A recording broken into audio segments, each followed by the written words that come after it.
ভিন রাজ্যে আলু রপ্তানি নিয়ে বিভিন্ন জটিলতা বাংলার বাজারে, সেই নিয়ে এবার বৈঠক হলো নবান্নে। মুখ্য সচিব নয়, বরং প্রতিবেশী রাজ্যে আলু সরবরাহ নিয়ে বৈঠকে বসলেন খোদ মুখ্যমন্ত্রী মমতা বন্দ্যোপাধ্যায়। আজ থেকে কিছুটা স্বাভাবিক হচ্ছে ভিন রাজ্যে আলু রপ্তানি। গতকাল এই বিষয়ে নবান্নে বৈঠক করেন মুখ্য সচিব। সেই বৈঠকে হঠাৎই কনফারেন্স রুমে চলে আসেন মুখ্যমন্ত্রী। আজ থেকে স্বাভাবিক হচ্ছে পরিষেবা, ভিন রাজ্যে আলু সরবরাহের ছাড়পত্র দেন মুখ্যমন্ত্রী মমতা বন্দ্যোপাধ্যায়। বিগত 1 মাস ধরে আলুর দাম নিয়ে জটিল পরিস্থিতি হয় বাংলার বাজারে। একদিকে দাম বৃদ্ধি নিয়ে ক্রেতার সমস্যা, অন্যদিকে ভিন রাজ্যে আলু সরবরাহ বন্ধ থাকায় আলু ব্যবসায়ীদের সমস্যা। প্রগতিশীল আলু ব্যবসায়ীদের অভিযোগ, ট্রাকে করে প্রতিবেশী রাজ্যে আলু নিয়ে যাওয়ার সময় তাদের পুলিশি বাধার সম্মুখীন হতে হয়। সেই অভিযোগকে সামনে রেখে 20 জুলাই থেকে কর্মবিরতিতে বসেন বিভিন্ন আলু ব্যবসায়ীরা।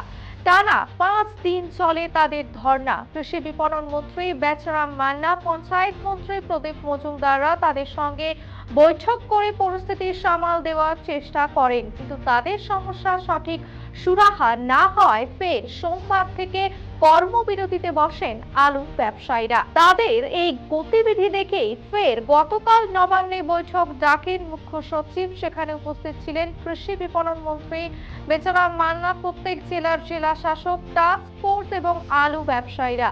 কিছুক্ষণ পরেই যোগ দেন খোদ মুখ্যমন্ত্রী মমতা বন্দ্যোপাধ্যায়। বুধবার থেকে আলু রপ্তানিতে ব্যবসায়ীদের ছাড়পত্র দেন মুখ্যমন্ত্রী।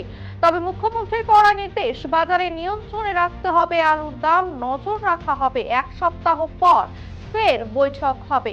এই নিয়ে কৃষি বিপণন মন্ত্রী বেচারাম মান্না পিটিআইকে বলেছেন, আজকের এই বৈঠকে মুখ্যমন্ত্রী 1 সপ্তাহে 2 লাখ মেট্রিক টন পর্যন্ত আলু রপ্তানির অনুমতি দিতে সম্মত হয়েছেন। উত্তরবঙ্গ থেকে 1 লাখ মেট্রিক টন এবং দক্ষিণবঙ্গ থেকে আরো 1 লাখ মেট্রিক টন রপ্তানি করা যেতে পারে। তবে প্রতিবেশী রাজ্যগুলি অবশ্যই প্রথমে একটি দাবি উত্থাপন করুন। বিস্তারিত জানতে ক্লিক করুন bengali.krishijagoron.com। সঙ্গে থাকুন, দেখতে থাকুন কৃষি জাগরণ।